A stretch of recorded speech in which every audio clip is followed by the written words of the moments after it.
ये है साकेत गोखले, जिसे मैं हार्डवर्क किंग बोलूँ तो गलत नहीं होगा, क्योंकि उनकी कंसिस्टेंसी और डेडिकेशन ने ही उनकी फिजिक को इस लेवल तक पहुंचाया है। और ये कोई एक दिन का काम नहीं है, 6 से 7 साल की नॉन स्टॉप ट्रेनिंग का रिजल्ट। तो सोचो, पूरे 7 दिन तक मैं एग्जैक्टली साकेत की हार्डकोर रूटीन को फॉलो करने वाला। लेकिन रुको, फॉलो करने से पहले वो 3 सीक्रेट रूल जो साकेत हमेशा फॉलो करते आए हैं और जो उनकी फिजिक का असली गेम चेंजर है। अगर आप आज मेरी ट्रेनिंग को देखोगे तो मैं अपने सारे सेट्स फेलियर तक लेके जाता हूँ, और जैसे ही मुझे उस वेट के साथ 8-8-8-8 रेप्स मिलते हैं, मैं अगली बार 2.5 kg ऐड करके वेट को बढ़ाता हूँ। मैं जानबूझ के एक स्लो टेम्पो के साथ रेप्स लगाता हूँ। यूजुअली वेट को नीचे लेके आते वक्त मैं 2 सेकंड्स के लिए आराम से उसे लेके आता हूँ, नीचे के पॉइंट पे 1 सेकंड के लिए होल्ड करता हूँ और फिर ऊपर आके कॉन्ट्रैक्ट करता हूँ। 7 दिन तक हर सेट फेलियर तक, स्लो टेम्पो रैप और प्रोग्रेसिव ओवरलोड, ये सब मेरे लिए एक नेक्स्ट लेवल टॉर्चर होने वाला है। लेकिन देखते हैं क्या मैं सरवाइव कर पाऊंगा। साकेत भाई अपने पुल डे पर चेस्ट, शोल्डर एंड ट्राइसेप को ट्रेन करते हैं। चेस्ट के लिए 2 एक्सरसाइज, ट्राइसेप के लिए 2 और शोल्डर के लिए सिर्फ 1। लेकिन शोल्डर के लिए सिर्फ 1 एक्सरसाइज क्यों,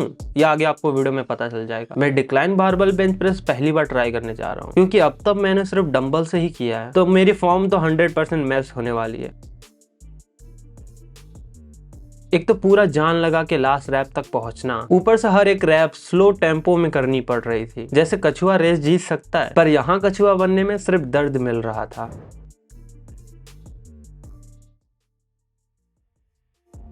अब नेक्स्ट एक्सरसाइज है ट्राइसेप डंबल एक्सटेंशन। इसमें वेट को कम रखना है और टेक्निक पर फुल फोकस करना है, बिल्कुल वैसे ही जैसे साकेत भाई करते आए हैं। ये शायद मैं भी कर पाऊं। आई गेस 5 kg इनफ होगा मेरे लिए, या फिर हाथ ही ना घूम जाए। इस वाली एक्सरसाइज के साकेत पूरे 6 से 7 सेट लगाते हैं। अब कुछ लोग बोलेंगे 5 सेट्स, तो सिंपल बात यह है, इस मसल का रिकवरी रेट बहुत तेज होता है। और अगर आपको आसान भाषा में बोलूं तो एक मसल 1 वीक में टोटल सेट कितने हैंडल कर सकता है उसको हम बोलते हैं MRV। और साइड डेल्ट की बात करें तो ये मसल बहुत ज्यादा सेट हैंडल कर सकता है। इसका मतलब मैं बेसिकली साइड डेल्ट्स के लिए बहुत सारे सेट्स लगा सकता हूँ and I still recover properly. ये सारी एक्सरसाइज करते हैं वो अपने पुल डे पर। तो सबसे पहले लेट पुल डाउन से स्टार्ट करते हैं।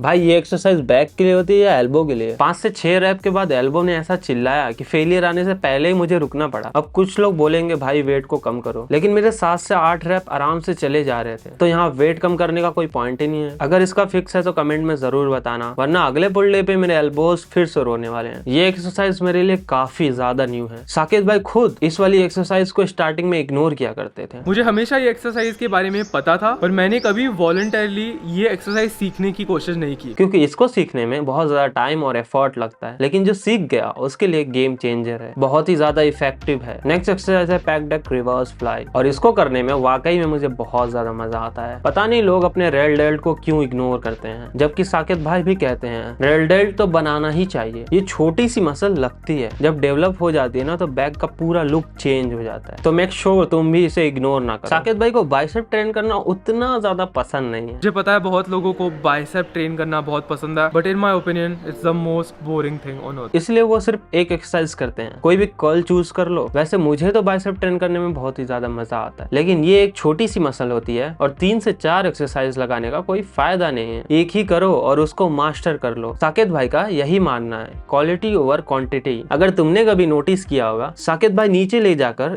1 सेकंड के लिए होल्ड करते हैं, फिर स्लो टेम्पो के साथ वो ऊपर ले जाते हैं। इसलिए हर एक रैप की उनकी क्वालिटी नेक्स्ट लेवल होती है। लेकिन बड़ा सवाल ये है, क्या मैं भी इतने अच्छे से कर पाऊंगा या फिर मेरी हालत टाइट होने वाली? मजा ही आ गया जो फेलियर तक ट्रेन किया, उससे जो फील आया। क्योंकि पहले मैं अपने दिमाग में एक रैंडम सा नंबर सेट कर लेता था, जैसे सेकंड सेट में मुझे 10 रैप हिट करना ही करना है, और इससे होता क्या था, जैसे ही 10 रैप हिट हो गई तो उसके आगे पुश करने का कोई रीजन ही नहीं मिलता, क्योंकि जो सोचा था वो तो अचीव हो गया ना। लेकिन साकेत की रूटीन से एक चीज समझ आया, अगर हर एक सेट को फेलियर तक ले जाने के माइंडसेट से ट्रेन किया तो रिजल्ट लिटरली नेक्स्ट लेवल होने वाले हैं। और हाँ, इस वीडियो में मैं तुम्हें बिफोर एंड आफ्टर ट्रांसफॉर्मेशन भी दिखाने वाला हूँ, तो उसके लिए वीडियो को लास्ट तक जरूर देखना। अब वो लेग डे पर अपने शोल्डर को ट्रेन करते हैं। साकेत भाई ऐसा क्यों? मैंने पिछले वीडियो में कहा था कि मैं आजकल पुश डेज पे अपने फ्रंट डेल्ट को ट्रेन नहीं करता। आधे मरे हुए कंडीशन में ओवरहेड प्रेस लगाने के बजाय इस ट्रेनिंग डे पे मेरे डेल्ट्स फ्रेश होने की वजह से मैं अच्छे से OHP के 2-3 क्वालिटी सेट्स लगाता हूँ। साकेत भाई सेम पुश डे वाली सारी एक्सरसाइज को रिपीट करते हैं, ताकि उनका माइंड कनेक्शन और form day by day better होता होता जाए। तो इस बार मुझे भी अपने प्रीवियस परफॉर्मेंस से बेटर करना है, बस यही दिमाग में चलना चाहिए। तुमने कभी नोटिस किया है साकेत हर एक रैप और सेट को अपने फोन के नोटबुक ऐप में ट्रैक करते हैं ताकि उनको एग्जैक्टली पता हो कि उन्होंने पिछली बार किस सेट पे कितना वेट उठाया था। तो जब मैं साकेत भाई की रूटीन फॉलो कर रहा हूँ तो मुझे भी ट्रैक करना ही पड़ेगा। वैसे मजे की बात यह है कि मैं साकेत भाई को बहुत ही पहले से फॉलो करते आया हूँ, तो यह हैबिट मैं डे 1 से फॉलो कर रहा हूँ। पिछली बार मैंने डिक्लाइन बेंच प्रेस 10 kg से किया था और मेरे रैप कुछ ऐसे आए थे। इसका मतलब अब मैं 2.5 kg से वेट को बढ़ा सकता हूँ, बिल्कुल जैसा साकेत भाई ने बोला था। प्रोग्रेसिव वर्कआउट का असली मजा तभी आता है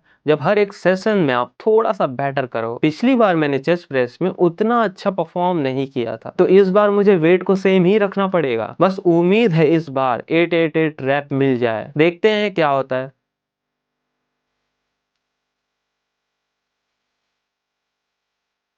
अब ये 3 एक्सरसाइज में technique and mind muscle connection बहुत ज्यादा इंपॉर्टेंट है, तो अभी के लिए मुझे सिर्फ इसी पे फोकस करना है।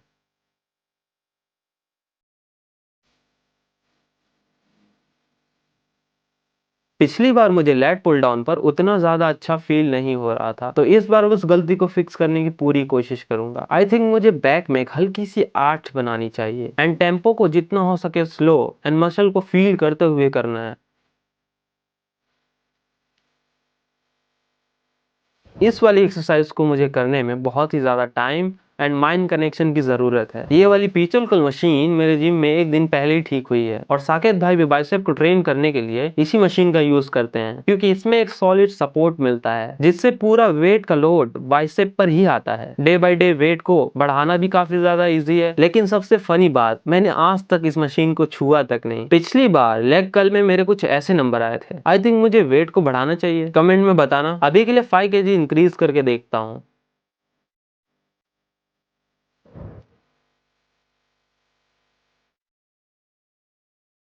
लेग प्रेस में मैं वेट को सेम ही रखने वाला हूँ जो पिछली बार थे, बिकॉज इस वेट के साथ मुझे और ज्यादा बेटर कंट्रोल चाहिए। उसके बाद वेट को मैं जरूर बढ़ाने वाला हूँ। लिटरली डंबल से शोल्डर प्रेस करना मेरे लिए बहुत ही ज्यादा हार्ड फील हो रहा था। मैं हमेशा मशीन से ही करता आया हूँ, वहां जो 40 kg से फील आता था यहाँ सिर्फ 25 kg में ही मिल जाता है। आई थिंक आगे मैं डंबल से ही शोल्डर प्रेस करूंगा, क्योंकि इसमें मुझे बहुत ही ज्यादा मजा आ रहा है। साकेत भाई सेम एक्सरसाइज को रिपीट करते हैं जो देखने में बोरिंग लग सकता है, लेकिन एक ही रूटीन को लॉन्ग टर्म फॉलो करने से जो रिजल्ट मिलते हैं वो लिटरली नेक्स्ट लेवल होते हैं। मुझे लगा था मैं साकेत भाई की 1 वीक तक रूटीन फॉलो करूंगा तो मुझे कुछ खास सीखने को नहीं मिलेगा, but I was totally wrong. मुझे फिजिकली इंप्रूवमेंट हुई ही, लेकिन मेंटली एक अलग ही लेवल का कॉन्फिडेंस मिला है। पहले मुझे लगता था जितना ज्यादा वेट उठाओ उतनी जल्दी बॉडी बनेगी, लेकिन यहाँ भी मैं गलत था। मैं जब भी लोगों को जिम में वर्कआउट करते हुए देखता हूँ तो ज्यादातर लोग दूसरों के सामने शो ऑफ करने के लिए, गुस्सा दिखाने के लिए या अपना ईगो सेटिस्फाई करने के लिए जिम में चिल्ला चिल्ला कर उल्टी सीधी फॉर्म में भर भर के वेट उठाते हैं। कई लोग तो ऐसे भी हैं जो लेग प्रेस की मशीन पर बंदों को बिठाकर सेट्स मारते हैं और फेलियर के नाम पर वेट्स को झूला झुलाते हैं। बॉडी कभी ज्यादा वेट उठाने से नहीं बनती, बल्कि वेट को कंट्रोल करने से बनती है। मेरी एक बात हमेशा याद रखना कि एक सही वेट उठाने से मसल टूटती है और औकात के बाहर का वेट उठाने से हड्डी टूटती है। असली गेम वेट को कंट्रोल, माइंड कनेक्शन और स्लो टेम्पो का है, जो हर एक रैप को फील करके और कंट्रोल के साथ करते हैं। तो 10 रैप भी 15 रैप जैसे लगने लगते हैं। मजाक नहीं, एक बार आप खुद ट्राई करके देखो, समझ जाओगे। अब सबसे बड़ा सवाल, क्या मुझे कोई विजिबल फर्क पड़ा? ये रही मेरी डे 1 की फिजिक और ये रही मेरी डे 7 की। और सबसे इंटरेस्टिंग बात, ये सारा चैलेंज मैंने रमजान में फॉलो किया। जो लोग नहीं जानते उनके लिए एक छोटा सा ब्रेक डाउन। सुबह 4:30 बजे से शाम 6:30 बजे तक नो फूड नो वाटर। इसी वजह से मैंने क्रेटीन लेना भी बंद कर दिया था। उस पर भी वीडियो आने वाली है, उसके लिए सब्सक्राइब कर लेना। अगर तुम भी अपनी लिमिट को टेस्ट करना चाहते हो तो 1 वीक साकेत की रूटीन जरूर ट्राई करना। क्या आगे मैं ये रूटीन फॉलो करूंगा? वेल हाँ, बट अपनी बॉडी और गोल के हिसाब से थोड़ा सा मॉडिफाई करके। ये routine mentally and physically extreme level तक पुश करती है, इसलिए अगर पूरा फॉलो नहीं कर सकते तो कम से कम ये साकेत के क्रेजी रूल जरूर ट्राई करना। और नेक्स्ट वीडियो में किसकी रूटीन फॉलो करूं कमेंट में बता देना। बाकी ऐसी ही वीडियोस देखने के लिए लाइक और सब्सक्राइब कर देना। मिलते हैं नेक्स्ट वीडियो में।